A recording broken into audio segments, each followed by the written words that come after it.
All right, everybody, we are live with the Working Fans Podcast. And today we got a special guest, a man who started his wrestling career in 2007, a guy who's also the New York City Big Apple Award Teacher of the Year in 2020. He's the shot caller, Pedro Dones. Pedro, how are you?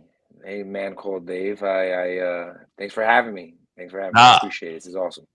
awesome, man. Thanks for coming on. Now, so we'll start off like right in the beginning. Who were you a fan of in pro wrestling growing up? Oh man, Hulk Hogan. It's the easiest question. You can throw me an underhand softball. You know, You were okay. So you were a whole guy. Who got you into wrestling then? you know, I I can't say I remember. Mm-hmm. It's funny because I got people who be like, "Oh, I watched with my grandma, I watched with my grandfather." I just know, growing up, I didn't have cable. Right. You know, the joke I like to make is my TV has two channels, on and off. And but I remember that every Saturday and Sunday on Channel 5 it was Superstars. Yeah. And it was Superstars and American Gladiators after Saturday morning cartoons. And then I knew my weekend was over when MASH started playing. Cause like, all right, when I watch anything after this. Well, my dad definitely took me to the Garden quite a few times. And I would definitely, as I got older, went to the video store, got whatever they had. I remember that walk. I remember crossing my fingers, hoping they'd have a pay-per-view because I knew I could watch 3 hours of wrestling Yeah. instead of like an hour. I'll never forget one time we went and I don't know, renting a tape was like $4. Let's say it was $4. Mm-hmm. Every Friday we went, nice long walk. And one time they had WrestleMania 4. It was a Oh yeah. double tape, and it was like $8. And I'm looking at my mother, I'm like, you gotta rent this. You gotta. And she did, and I watched it from beginning to end. My dad had this little 2-in-1 because they were not letting me watch in the living room. That wasn't happening. They had like a 2-in-1 TV with the VCR, and it was like a 9-inch screen, and I watched it. I just there's just something about wrestling that encapsulated and just invigorated my creativity and just I mean I'm gonna be 40 in a month, and I've been a fan since I was I don't know 4 or 5 years old. Mm-hmm. So I don't know, man. I don't think I'll be a fan forever. So that's if I ever had to pinpoint it, it definitely was my dad being like, "Hey, you like wrestling, man? Screw it, let's go. Let's go. Go to the Garden." That's awesome. Yeah, I can relate to that. So now at some point you decided to break in 2007. What was that?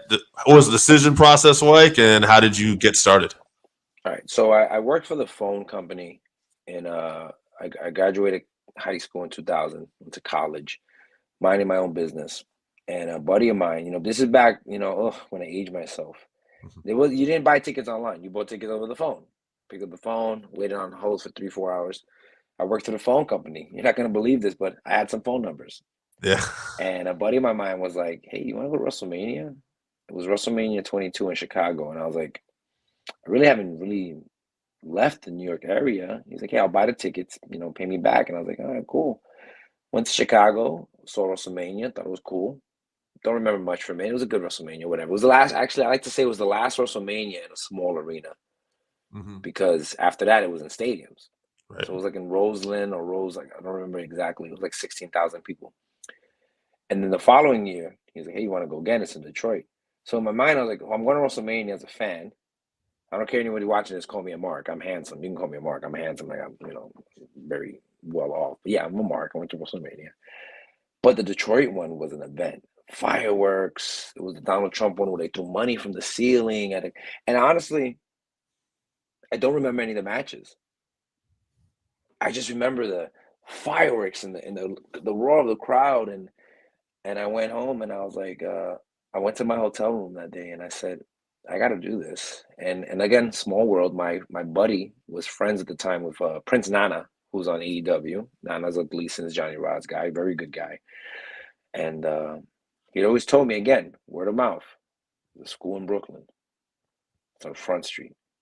People watching this, there was no Google Maps, there was no Waze, there was no like you just had to have someone. If my friend didn't know where this random wrestling school was, I went down there and I met Johnny Rods, and the rest is, as they say, is history. started training, took my first few bumps. I remember my first bump, our first day, the guy was like, hey, make him take a bump. He's like, it's his first day. He's like, it's gotta learn somehow. Pop, 2 hands to the chest, took that bump, and been bumping ever since. Funny that butterfly effect, especially back then, right? You just that one person and that one event, and it just all leads to this.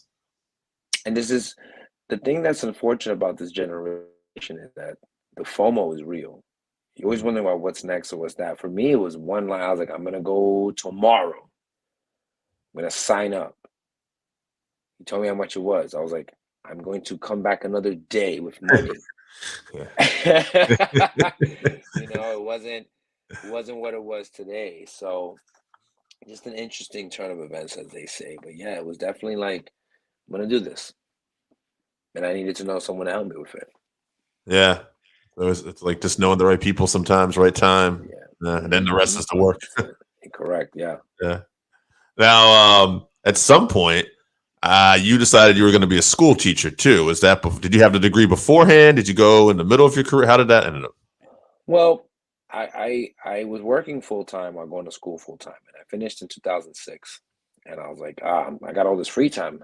It's gonna be awesome. I was so bored, so bored. Lasted 10 months. Started wrestling, and then I was just time for me to finish. And I had a couple of people were like, "Hey, man, you may be a school teacher." I was like, "Oh, a school teacher." So I started out as a substitute. I applied to some programs that I was sure I was going to get into. Newsflash, I didn't get into them.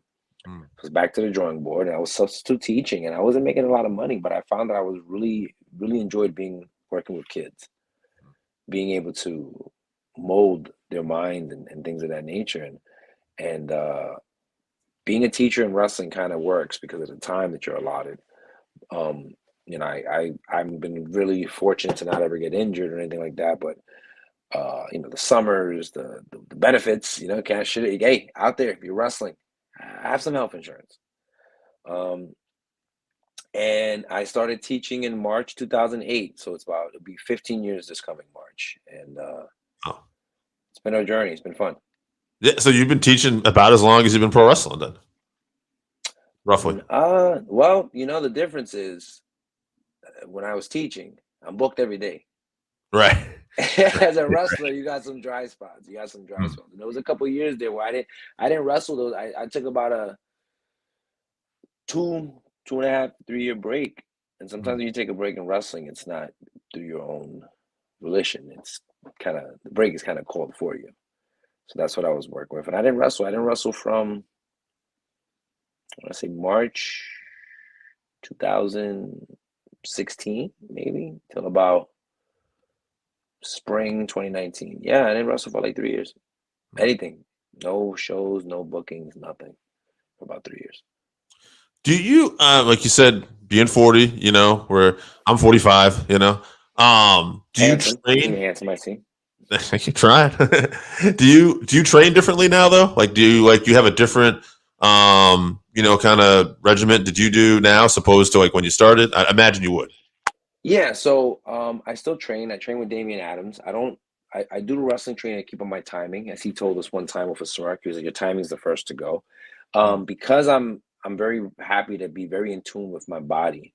I know when I gotta go in the ring. I know when I gotta go sweat for 4 or 5 hours.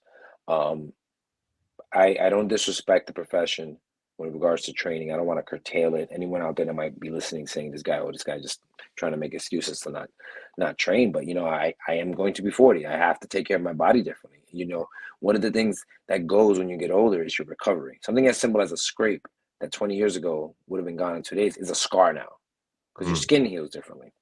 So when I'm in the gym, I definitely am. I'm not ego lifting. I don't lift heavy.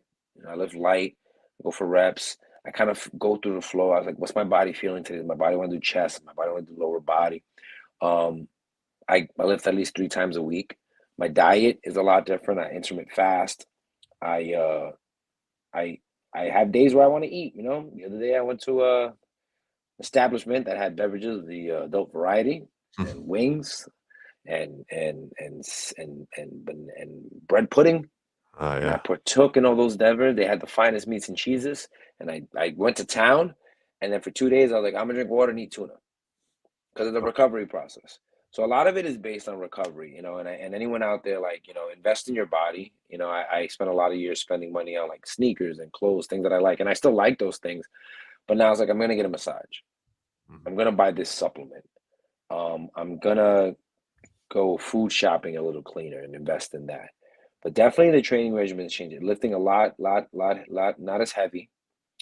I'm in the best shape of my life, I'm proud to say. And I'll be at the gym sometimes, and these kids will come up to me, and I say kids, and they're in their 20s, and I'll go to the dumbbell rack, and they're expecting me to pick up like 60s or 70s and 80s and 90s, and I pick up 25s. And they're looking at me like, "Hey man, I gotta be able to lift tomorrow." Mhm. So yeah, definitely change it up from like the squats, and you got to do all this big stuff. Like, that's just what works for me. It's as cliche as it sounds. You got to find what works for you, and that's what's worked for me. It seems like just from talking to you, um, you can have the confidence to carry yourself, but it also seems like in the right times, to check that ego at the door, like, hey, I don't need to do this. Was that always the case, or did you have to learn that lesson, or was it like anything with reps, or? You get humbled in different ways. Mhm. You get humbled in teaching. You get humbled by kids. You get humbled by. I have two small kids. I have a 7-year-old and a 4-year-old. Let me tell you something. You got kids, man. No one reminds you that you ain't poop. I don't want to curse. You ain't nothing. Like a 4-year-old screaming in your face for 20 minutes Mhm. because he doesn't want to put his underwear on the right way. And you look at yourself and you're like, I used to be cool. I used to call the shots. I'm not the shot caller here. That's what allows me to be a killer in the ring.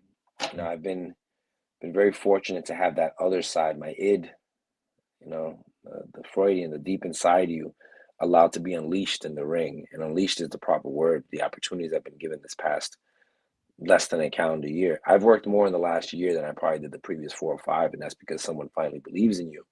And then you learn that when someone believes in you, it's not just about um, that chip on your shoulder is not, I deserve this. It's like, no, someone's giving you a chance. What are you gonna do with this? How are you gonna use this opportunity not just to make yourself better, but other people better? And that's true growth and true learning. A lot of people think it's their old stuff, but a little cliche or a little thing I tell people, like, hard work doesn't mean crap, especially in wrestling. Especially in wrestling, because it's not always fair. It's just not. It's just, if tomorrow John Cena was like, I want to headline WrestleMania. Right. It doesn't matter if you've been working 300 days a year. John Cena's gonna headline WrestleMania. What are you gonna do with it? Are you on the card? Are you wrestling third? Well, you're wrestling third in front of 80,000 people. So let's check our egos at the door. Let's go out there, put the best performance possible, and then walk out the door and freaking give John Cena a high five on the way out. Thanks for the house, bro. You Mhm. know, um, but yeah, definitely in the last year, I've been very privy to opportunities that have allowed me to go, listen, sometimes people just like you because of the person you are, and don't let that get to your head. And if it gets to your head, surround yourself with people who can be like, hey, you should do this. Like, I got a good collection of people who will tell me, hey, Pedro, your timing's off. You should go to training. That match wasn't that great. You look sluggish. And then those people you respect, you don't take it personally. You go, you're right, man. Thank you for taking time out of your day to make my day better. Those are the kind of people you want to surround yourself. That comes with experience and being humble. Absolutely. Yeah, we got to say it at my house too. It's like, if we like you, we're going to take the time to tell you when you're doing wrong. you know, Yeah, if we don't like you, yeah, we might just go, "Yeah, you're great." Just yeah, and that works in teaching too. I built Yeah. really strong relationships with my kids. I said the worst thing Mr. Dones can do is just treat you right. And like, what do you mean? I was like, I'll teach you, I'll take care of you. I said, but all that extra stuff that comes with being a human, if you don't respect the space that we've built here, then I'm always going to take care of you, but I may not teach you how to take care of yourself. And that comes with respect and collaborating and just building, you know, environments of rapport and respect. And that goes in wrestling too. There's stuff I know. There's guys who are half my age that have had tryouts, that have had um, matches on grander scales. I'll listen to them, but they'll come to me for advice on other stuff because I'm be 40. I just know things. Right. Something as simple as, how do you look that good at 40? Like, don't smoke cigarettes. It just was worked for me. Just was worked for me. Work out, sleep, buy a good mattress. Things like that you may not necessarily find in a book. Life experience.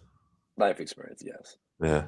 Did you now that obviously all that time in teaching, like you're saying, so I'd imagine that really helps you then in the locker room, like what you're saying. So that's basically you're able, especially a lot of younger people, you're able to put some of this wisdom. And I'd imagine teaching probably also maybe helps with promos to a point, right? You're communicating every day. Teaching's a promo, man.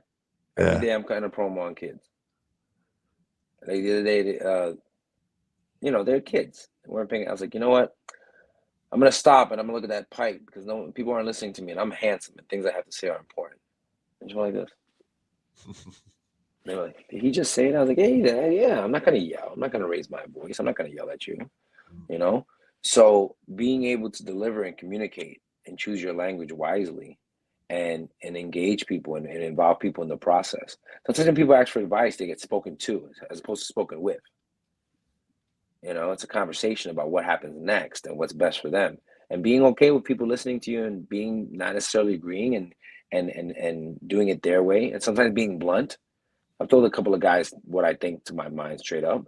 I had a friend years and years ago tell me straight up. He was like, "You want me to tell you what you wanna? Do you want me to tell you what I think, or you want me to tell you what you want to hear?" And I said, "Can you tell me both?" And he goes, "No." So sometimes you have to have that line of demarcation with what you're going to give somebody. But yeah, I've been very, very fortunate and humbled and honored to have people in the locker room. Again, a few years ago, I wasn't doing anything, and now people are coming to me, and it's not just because of my perceived wrestling acumen. It's just the ability to communicate and compare things to things that they'll understand, speaking in metaphors and real life experiences. Yeah. That communication, I think for anybody listening, I think we would agree that's such a big tool in almost anything you do. Yeah. Now, do you have, I mean, family, school teaching, wrestling, you got to stay busy. Is there anything else you're doing too? I'm just curious. I would think that's enough, but I'm taking up crocheting. I'm just kidding. I wrestling, being a dad. yeah. Um, their mom also is a professional wrestler, Tina San Antonio. She's fantastic. She's a great role model. Mother of two kids out there kicking ass.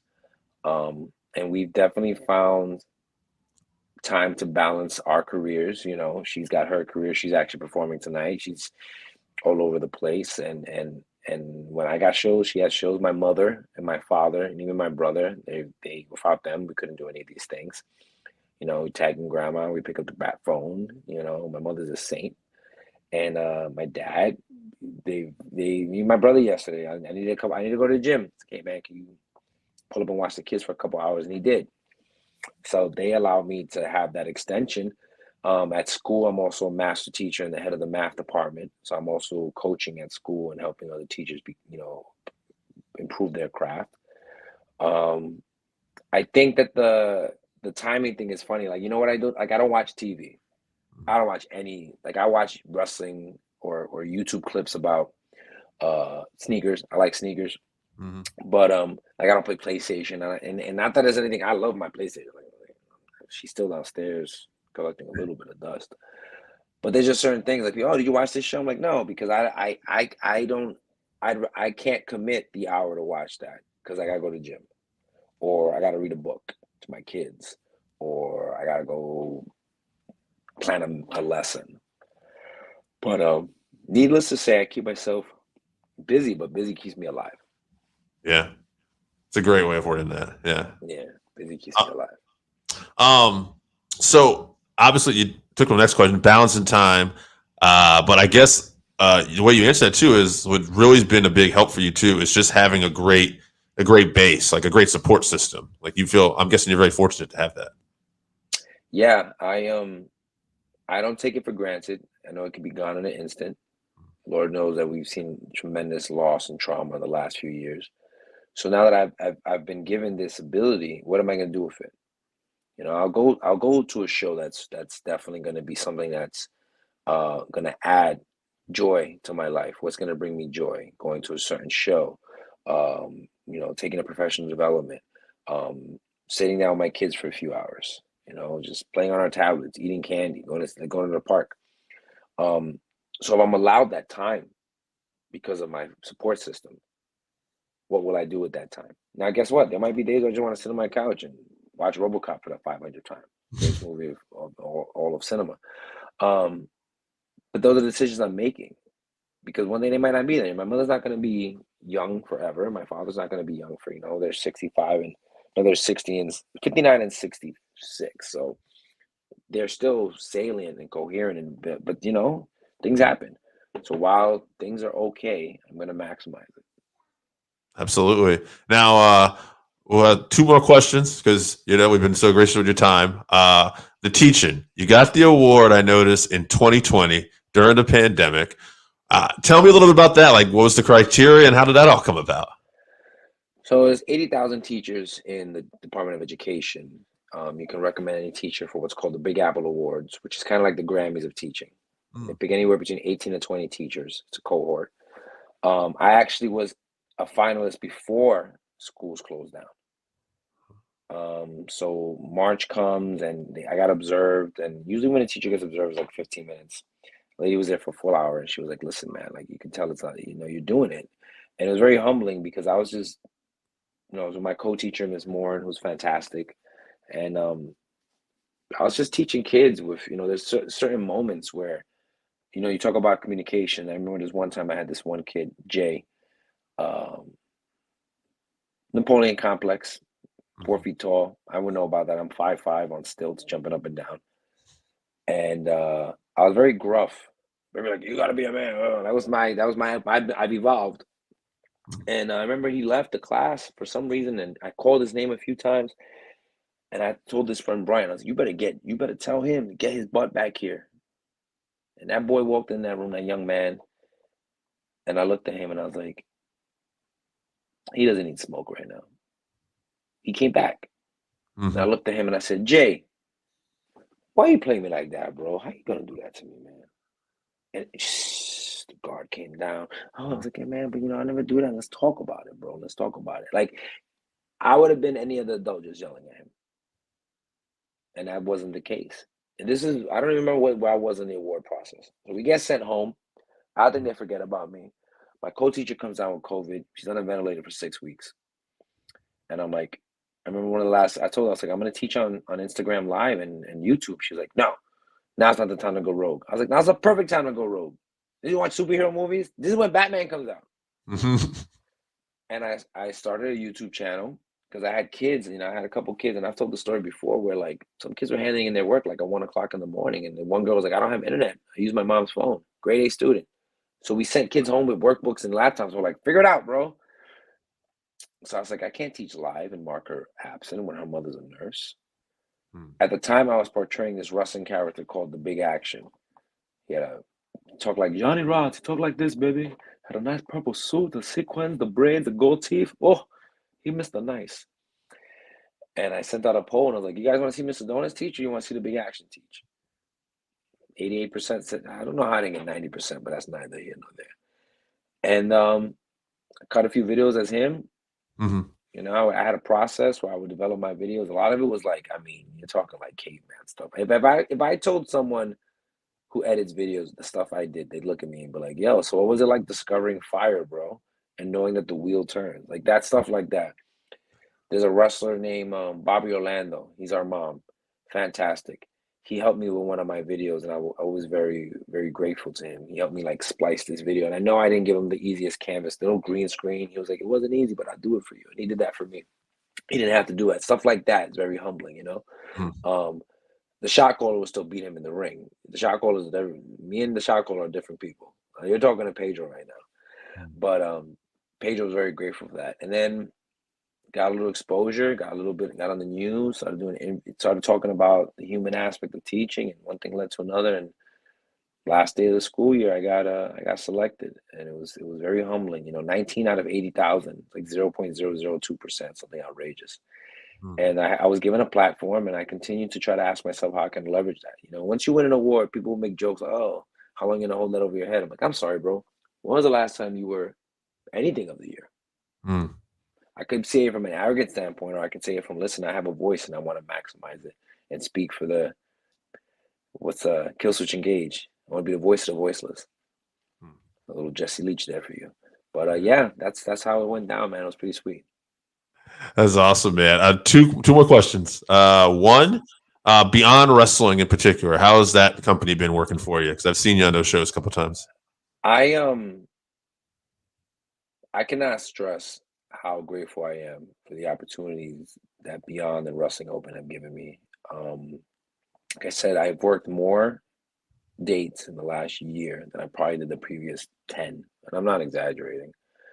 And you have guys like Drew and Paul and the locker room and guys that want to see each other succeed.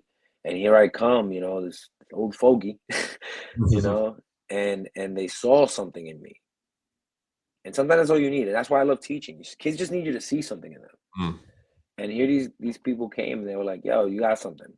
What about this? What about that? Now again, you got people who have a belief in you, who have a vision, and you have to be open-minded and trust their process because they're trusting you. And I've been very fortunate to be given one of the many balls. It's not one ball; it's many balls and being juggled in the world of wrestling. And I have one of those, and I get to be juggled in it. And I've always just wanted to be a part of the show, and I've been very fortunate to be an integral part of the show, as much other people are. And to be on that platform, be handed that platform. Hey, we're gonna go wrestle. We're gonna put you on our YouTube that has millions of followers. We're gonna retweet you. We have thousands and thousands of followers. We're gonna give you the microphone every week. Every week I get the mic, and I get to tell people how I feel. And I get to tell people what they don't know they feel yet. And I get to interact with these people, and I get an opportunity to show them the other side of Pedro Dones. As I tell the kids, I was like, you got Mr. Nice, you got Mr. Not Nice. And the Mr. Not Nice gets to come out. Beyond is an amazing platform. You're talking about one of the top indies, independent wrestling. I hate this indies. We're independents. One of the top independents. They never called indie baseball, right? You play for the independents. Dal Strawberry was in the independent, the Ducks. He wasn't in the indies. We're an independent. One of the top independent wrestling platforms in the world today.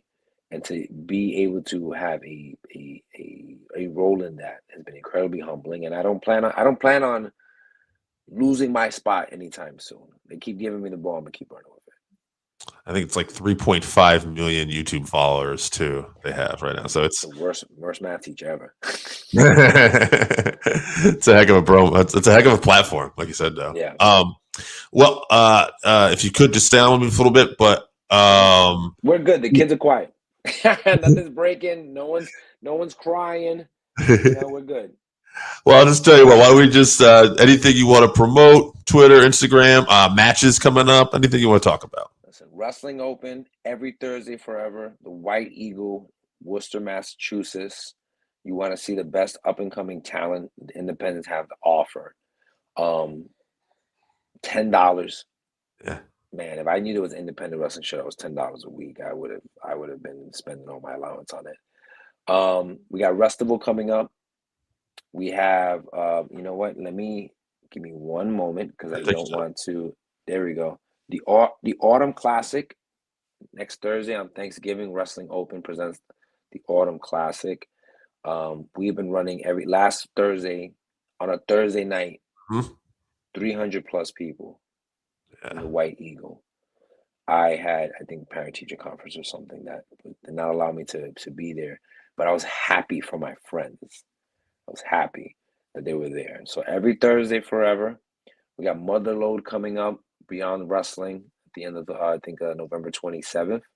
I may or may not be there, but you know what? Even if I'm not, there's going to be an extreme amount of talent. And Restival at the end of December. Restival is 9 shows, 3 days. All right. And wrestling's gonna be falling out of your ears. It is a great time to be alive and love independent wrestling. Beyond is a great experience. Been there myself. It's like it's a wrestling show, but it's like a rock concert atmosphere. You're standing up, you're right close to the ring. People are partying. It's a pretty cool thing. Have you been there on Thursday and seen the shot call in action? I have not yet. We will work on that though. So I'm as nice as I am, I'll tell you right now, I'm a killer. I believe that. Well, Pedro, stay out for a second. I want to thank you for your time and Working Fans Podcast. Check out Pedro Dones at Beyond Wrestling Open, and just look out for him, man, because this guy's the shot caller. Yeah, I think you got the, follow me on Instagram, help the algorithm, Dones underscore the shot caller, and then I think on Twitter because you have a character limit because it's 2022. Why would we have that? Dones underscore the shot caller, and Amazon wish list is up there. Help these kids out. I appreciate it.